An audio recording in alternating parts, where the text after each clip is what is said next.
In the prison on the isolated island, such dangerous criminals are held that they are not even allowed to move. The events unfold in the year 1931. A man known as Papillon successfully cracks a safe and leaves the crime scene. Strolling through the bustling streets of Paris, he enters the Moulin Rouge cabaret. There, he meets the head of the French mafia and hands over the stolen jewels. The client smirks but warns the intruder that he'll be dealt with if he betrays him. Afterward, Papillon meets his beloved Nanette, a cabaret dancer. He gifts her a necklace stolen from the safe and reveals the hidden diamonds. The couple spends the night together, indulging in alcohol in each other's company. Seemingly, nothing can darken their lives, but the next morning, police officers break into their apartment and arrest Papillon for the murder of a pimp from the Moulin Rouge. The safecracker recalls seeing the victim beaten by mafia thugs yesterday and realizes he's been framed. Despite having an alibi, Papillon is thrown into prison. Nanette visits her lover, and he promises her that he will find a way to escape. Overhearing their conversation, Papillon's cellmate, a man named Jules, grins and declares that a successful escape will require a lot of money. All inmates undergo a medical examination, after which they are informed that they are being sent to the notorious Devil's Island penal colony in French Guiana. This hellish place is known for its impregnability, and no one has ever escaped from it alive. On the ship heading to the island, Papillon befriends Louis Dega, a skilled counterfeiter. Learning that his new acquaintance has money coveted by other inmates, the safecracker proposes a partnership. Dega decides to decline the offered protection, relying on his own strength and cunning. However, events unfold during the night that make him reconsider. Dega wakes up when two inmates brutally deal with a prisoner sleeping next to him, slashing his abdomen to extract hidden money. Horrified, the counterfeiter realizes he could be the next victim and proposes a deal to Papillon. Keep me alive till I'm set up on the island. I'll underwrite any escape you care to arrange. Papillon agrees but warns Dega that he intends to make the prison break alone. As night falls, a tall and massive inmate approaches Dega, holding a knife. Papillon decisively lunges at him, disrupting his intended villainous act. He fiercely attacks the assailant, throwing a sheet over him in an attempt to subdue the resistance. However, the brute surpasses Papillon in strength and easily throws him aside. Enraged, he redirects his aggression towards other inmates, delivering powerful blows. At this moment, the guards decide to intervene to quell the brawl. They release gas into the cell, disorienting those inside. After inspecting the inmates, they determine that Papillon was involved in the fight and cruelly punish him. With the dawn, the ship finally reaches the shores of the island. Jules, who managed to conceal a knife during the nighttime confrontation, inflicts a deep cut on his leg to be sent to the infirmary. The rest of the inmates are led to the colony, where they meet the chief warden of the hellish prison. In his address to the newcomers, he informs them that any attempt to escape is futile. Even if escapees manage to avoid being shot by the guards, their lives will end in an attempt to cross the sea. In the water, they will encounter hungry sharks ready to feast on human flesh. If you manage to survive your first attempt, you'll get 2 years in solitary. Second attempt, 5 years in solitary, followed by a life sentence at Devil's Island. Finding themselves within the prison walls, Papillon immediately strives to establish useful connections. In his characteristic rough manner, the safecracker approaches the prison guard to help him secure a job in the infirmary. Meanwhile, the more refined Dega prefers polite negotiations with another inmate on the same matter. Despite their different approaches, the outcome is the same for both men. The terms are $1,000 and Th4A will have their place in the hospital. The newcomers reluctantly agree to the deal, but in return, they demand an additional block of cigarettes and a notebook for Dega. The next morning, the inmates wake up to the sounds of gunfire and shouts from the guards who have set off in pursuit of an escapee. Papillon is confident that Jules managed to escape from the infirmary, meaning he might soon be free. The guard fulfills his part of the deal. During the distribution, Dega and Papillon are assigned to work in the hospital. However, luck is not on their side. The deputy warden recognizes Dega and informs him that his son-in-law has been arrested for counterfeit bonds. By the command of the warden, the inmates are redirected to the Zero route, where heavy manual labor in the mine awaits them. At least the partners receive the promised cigarettes and notebook. During a break, Papillon snatches a drawing from Dega's hands, depicting his beloved. The counterfeiter genuinely believes that his wife can free him from prison, but the skeptical Papillon convinces him otherwise. After all, she is now free with the money, and it's unlikely she'd be willing to part with it to save her husband. While pushing a cart of stones, Dega strains himself, and a hidden probe with money emerges from his body. He informs his partner, and Papillon quickly begins searching for the money on the ground. Fortunately, he finds the money before the guards catch on. Later, Dega thanks his partner for help and apologizes for his previous arrogance. During the lunch break, Papillon meets an inmate named Charriere. The men share stories of their lives before turning to a life of crime. Charriere proposes an alliance to the new acquaintance, stating that he can get them a boat. On the way back to the prison, the guards pick up a local pimp who brings women to the island. Papillon approaches him and asks him to get him a boat in exchange for a reward of $2,000. The pimp sets his price at $5,000 and informs them that he will stay on the island for 3 more weeks. After the work shift, the partners take a shower, during which Dega again faces an attack from fellow inmates. In an attempt to defend him, Papillon bites off the ear of one of the assailants. Despite managing to overcome the attackers, he still receives several powerful blows. Dega tries to talk to his partner, but Papillon yells at him, frustrated that he constantly has to risk his life because of Dega's helplessness. Disturbed, Dega unexpectedly turns to Papillon with a request that, after what happens, makes him realize his chances of surviving until the appeal are 0. Therefore, he asks his partner to take him on the boat so that they can escape the accursed island together. Papillon refuses, believing that Dega, with his delicate nature, won't survive the harsh sea conditions and will more likely become a burden than a useful ally in the event of an escape. The next day, all the inmates are taken to the courtyard, where they witness a public execution of Jules, who failed to escape. He is carried to the guillotine, and after the execution, the warden orders Papillon and Dega to carry his body into the jungle. During the transportation, Dega's clothes get soaked with red liquid leaking from Jules's severed neck. Suddenly, he stops and ignores the orders of the guard, unable to control his emotions. For his disobedience, the guard starts ruthlessly whipping Dega. Papillon attacks him from behind, hitting him on the head with a stone. Seizing the moment, Papillon decides to take a risk and flees into the depths of the jungle to attempt his first escape.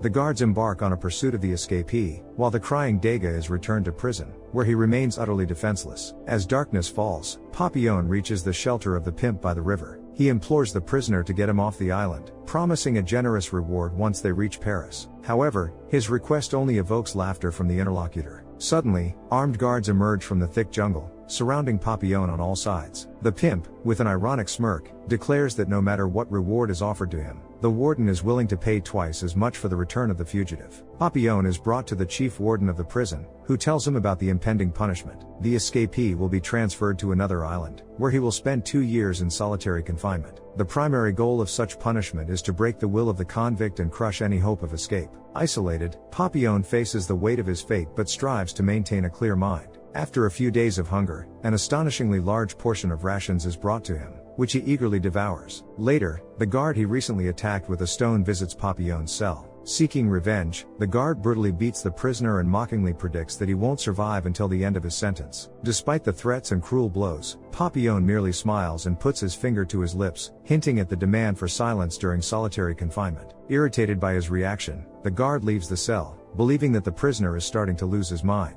The next day, Papillon finds a coconut and a note from Dega in the water bucket. Miraculously, his partner manages to gain access to the rations, assuring him that he will continue to help with food. This unexpected gesture of support from Dega fills Papillon with strength, and he embarks on intensive workouts, aiming to maintain his shape despite the harsh conditions. On one of the challenging days of imprisonment, the guard decides to inspect the ration bucket before handing it over to Papillon. Discovering a double portion, he immediately informs the authorities about the incident. The warden confronts Papillon, demanding that he reveal the name of the person supplying him with coconuts. However, the inmate remains silent, refusing to betray Dega. As a punishment, his ration is cut in half. The torturous months pass, and Papillon transforms into a living skeleton, wrapped in sagging skin. With vacant eyes, he aimlessly moves around his cell, seemingly having lost all hope. The warden visits him again, offering a generous portion of rations in exchange for revealing the supplier. Papillon looks dispassionately at the food, then shoves a spoonful of soup into the warden's mouth. The man orders to intensify the punishment, keeping the prisoner in complete darkness until the end of his confinement. To maintain his sanity, Papillon delves into memories of his happy life with Ninette in Paris. Fragments of recollections intertwine with hallucinations in which Dega plays the role of a mime. His partner offers Papillon a cigarette, and he blissfully takes a drag. Suddenly, a safe appears on the cell door, and the prisoner can't resist the urge to crack it open. Memories resurface of how effortlessly he used to crack such constructions before, needing only to find the right code. A sudden revelation comes to Papillon, symbolizing a successful safecracking in his tormented consciousness. The next day, the guards find the inmate unconscious and transport him to the infirmary. It turns out that during this time, the trickster Dega managed to gain the warden's trust and is now managing his finances. Learning that his comrade is in the hospital, he immediately goes to visit him. Dega finds Papillon in a terrible state, extremely emaciated, with a lifeless gaze. With deep regret, Dega apologizes for the suffering Papillon endured because of him. Dega reveals that Papillon was right about his wife, who betrayed him by marrying a lawyer. In response to this confession, Papillon smirks and makes a disparaging remark about Dega's beloved. Dega blossoms into a happy smile, realizing that his friend was only feigning madness. He wonders why Papillon didn't betray him to avoid the painful punishment. Papillon admits that such thoughts crossed his mind on especially difficult days, but understood that Dega wouldn't be able to cope with the consequences of his confession.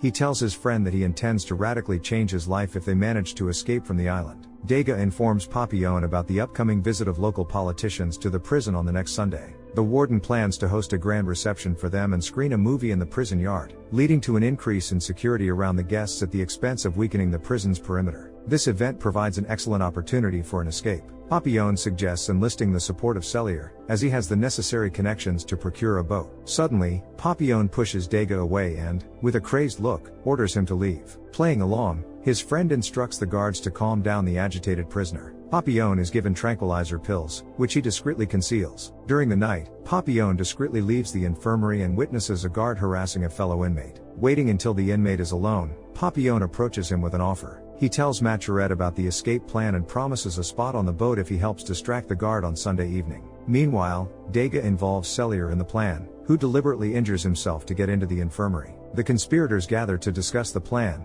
but Dega appears uneasy. Taking Papillon aside, he expresses doubts about Charriere's reliability. However, Papillon assures him there's no need to worry, as they all share the common goal of escaping confinement as soon as possible. Dega hands money to Papillon, receiving a matchbox with sedatives in return. Papillon instructs his friend to slip the pills to the guards. In a hurry to return to the warden's office, Dega is attacked by a fellow prisoner who takes the box from him. Desperately trying to withstand the blows, Dega bites the attacker's hand, receiving a punch in the face. The guards order the inmate to leave Dega alone, stating that he's busy with important documents for the warden. Sunday evening arrives. While the guards are occupied entertaining high-profile guests, the conspirators begin executing their plan. Dega discreetly adds a sedative to a bottle of alcohol and offers it to the security. Charriere summons the infirmary guard and suggests they retire to a secluded place. Papillon and Charriere extract metal legs from their beds and use them to attack the guard, who is about to commit an act of violence against Charriere. The conspirators effortlessly pass through the sleeping guards and signal Dega, who is stuck in the yard, distributing drinks to politicians. Suddenly, a downpour begins, and the lights outside go out, forcing all the guests to return to the building. Charriere advises Papillon to leave Dega and save himself, but he refuses to leave without his friend. Papillon finally joins the trio and joyfully announces that he stole the keys to the watchtower. Taking advantage of the darkness, they can discreetly exit the prison. Following the plan, the conspirators climb the tower and take turns jumping down. Dega lands awkwardly, injuring his leg severely, and Papillon and Charriere have to carry him. The conspirators make their way into the deep jungle, where they are surrounded by armed individuals. Thinking their end has come, they realize the pursuers are Charriere's accomplices. Papillon hands them the money, and in return, they reveal the location of the boat. At dawn, the escaped prisoners finally sail away from the devilish island. However, they soon discover an unpleasant surprise. Their makeshift boat is riddled with holes, and the men have to continuously bail water. Charriere tells Papillon that the dilapidated boat won't withstand 4 people and suggests dumping ballast, hinting at the wounded Dega. Papillon ignores his words. They spend several more exhausting hours in the open sea under the scorching sun. Suddenly, a storm approaches. Tensions among the prisoners reach a peak, and Charriere grabs a knife, insisting they get rid of Dega. Charriere attempts to wrest the weapon away, but the adversary throws him overboard. Papillon also tries to attack, but he is too weakened to resist the stronger opponent. Charriere starts choking his victim, and this time, Dega has to step in to defend his friend. He grabs the knife and thrusts it into Charriere's neck. Losing control, Dega continues to strike until Charriere stops breathing. Papillon throws his body into the water and helps Charriere back into the boat. Dega silently gathers his soaked drawings and puts them back in the folder. The trio tries to withstand the treacherous storm, but it destroys their boat, plunging them into darkness. Papillon wakes up in a bungalow on the ocean shore. Rushing outside, he encounters a nun who informs him that they washed ashore at a monastery on a Colombian island. The woman implies that she knows where the uninvited guests came from. Papillon finds Dega and tells him they need to leave immediately. His friend refuses to go with him, still resentful over the incident with Charriere. Papillon tries to find a way off the island but encounters Colombian officers on the way. He returns to the shore and attempts to escape with Dega, but they are quickly apprehended. Charriere panics and runs, but he is ruthlessly shot down. After the second escape attempt, Papillon is thrown into solitary confinement for 5 years. When he is released, his appearance resembles that of a feeble old man. The warden, meeting the prisoner, expresses contempt, marveling at his extraordinary strength of will. What were you living for? Papillon responds to the question with silence, and the warden sends him to one of the prisons located on Devil's Island. Its impregnability is ensured by high cliffs, serving as a natural barrier to any escape attempts. Upon arrival, he meets slightly insane fellow inmates, among whom he discovers his old friend Louis Dega. The inmate guides the newcomer to his dwelling, feeds him, and allows him to rest. The butterfly asks his friend to take him to the ocean, where he gazes at the boundless water and inhales the sea air for a long time. At night, he wakes up Dega and shares his new escape plan. He noticed that the strong currents around the island could take them straight to the mainland. All they need to do is build a raft, and the waves will take care of the rest. Dega supports his plan and helps gather coconuts for the raft to ensure safety during the jump from the cliff. However, at the last moment, he changes his mind and tells Papillon that he is staying on the island. He has adapted to prison life and is confident that his friend won't be able to protect him beyond the island. The partners bid farewell. During the wave surge, Papillon boldly jumps down and survives. Dega, watching him from the cliff, rejoices for his friend and lets out a victorious shout. Climbing onto the raft, Papillon happily floats with the current. The third escape is successful, and now he is a free man. Several decades pass. Papillon writes memoirs, recounting his time in the hellish prison and escape attempts. He submits them to the publisher along with an attached drawing of a butterfly, drawn for him by Dega. So ends the story of the incredible escape, based on the real-life events of the French safecracker known as Papillon, Henri Charriere. It's intriguing to consider whether you could maintain clarity of mind and strength of will if you were in the protagonist's shoes. Share your thoughts in the comments below, and don't forget to subscribe to our channel.